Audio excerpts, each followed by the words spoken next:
Bien, dans cette vidéo, nous allons parler de la photosynthèse, la voir un peu plus en détail. Donc vous le savez, hein, la photosynthèse nécessite de la lumière, de l'eau, ainsi que du dioxyde de carbone.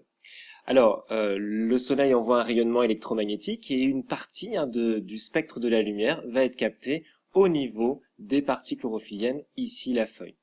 Vous le savez, la sève brute qui contient de l'eau et aussi des sels minéraux va apporter au niveau des cellules chlorophylliennes l'eau et les nutriments nécessaires aussi à la photosynthèse.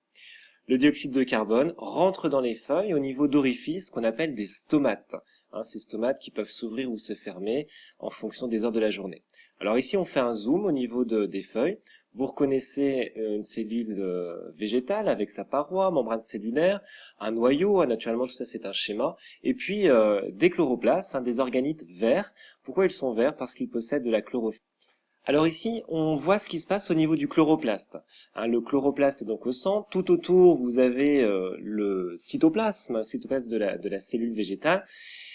Alors, les éléments que l'on voit, c'est l'arrivée de H2O qui se trouve dans le cytoplasme, et le dioxyde de carbone en haut, qui est rentré, rappelez-vous, par des petits trous qu'on appelle des stomates.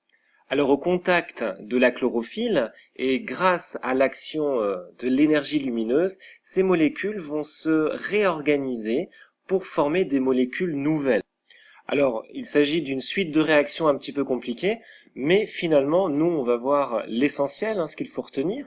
Donc, le dioxyde de carbone et H2O vont, vous voyez, former des molécules de glucides, qui vont former plus tard l'amidon, et puis un déchet qui part à gauche, le dioxygène.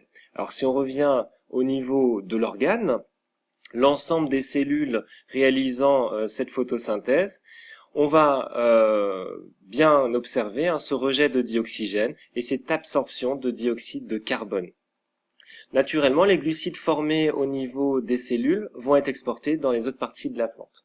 Ici, vous avez un schéma qui résume les points importants déjà notés dans le cours de la photosynthèse.